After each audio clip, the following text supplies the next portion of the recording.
Hulk Hogan, born as Terry Gene Bollea in 1953, grew up in Tampa, Florida. As a child, he loved baseball and music, dreaming of a big future. He was a star pitcher in high school, catching the eyes of pro scouts, but a serious injury at 16 crushed his dream of playing baseball. Refusing to quit on life, he turned to music, playing bass in a rock band called Ruckus. One night, while performing at a Florida bar, fate changed his path. Wrestlers Jack and Gerald Briscoe spotted him and saw potential. They introduced him to trainer Hiro Matsuda, who began shaping Terry into a wrestler. Matsuda broke his leg during training to test his toughness, but Terry returned stronger, showing grit and earning respect. He wrestled under names like Terry Boulder and Sterling Golden, but in 1979, everything changed when he joined the WWF and became Hulk Hogan.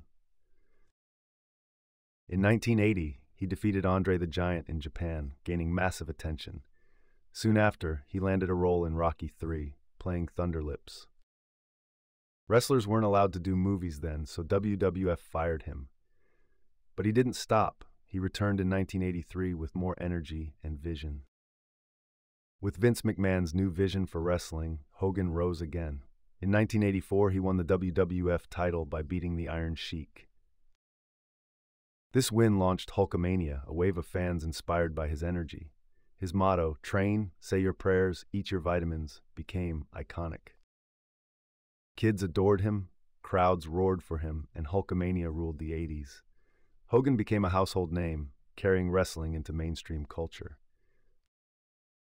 He stayed champion for years until 1988 when he lost to Andre.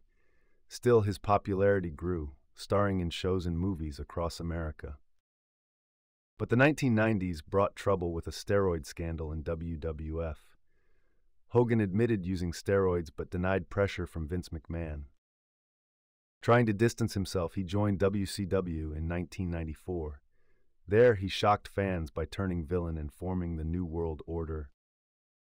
He became Hollywood Hogan, embracing a darker role that brought success. The wrestling world was stunned, but fans still followed his journey. In 2002, he returned to WWE and faced off against The Rock. It was a clash of legends, and though he lost, the fans cheered louder than ever. Even with ups and downs, Hogan stayed a wrestling icon. He mentored young wrestlers and inspired fans to chase their dreams.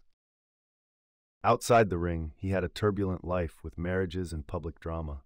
His reality show, Hogan Knows Best, gave fans a peek into his home life. In 2012, a leaked sex tape brought more controversy and pain. He sued Gawker for invasion of privacy and won $140 million. That victory revealed his strength to fight even the darkest battles. Despite public judgment, he stood firm for his rights. But another scandal came when audio leaked of him using racist language. WWE cut ties and many fans were deeply hurt and disappointed. After years in the shadows, Hogan apologized and made efforts to repair his image. In 2018, WWE brought him back to appear in select events. In 2024, Hogan voiced support for Donald Trump, even speaking at the GOP convention. Fans were divided, but he stood by his beliefs. In 2025, after surgery for neck pain, rumors spread about his health. His team said he was healing, but sadly, he passed away in July. He died at his home in Clearwater, Florida at the age of 71. Tributes poured in from fans, wrestlers, and celebrities around the world. Hogan's journey was full of triumph, trials, and transformation. He lived through fame, failure, redemption, and reinvention. From a broken teenager to the face of wrestling, his story inspired millions. He taught us that no dream is too big and no mistake too great to overcome. He showed the world that strength isn't just in your muscles, it's in how many times you get back up after falling. Though he made mistakes, he never let them define him. Hulk Hogan's story proves that every human can rise again. Moral of the story: your past doesn't define your future. With hard work, humility, and courage, you can create your own legend, even after falling from the top.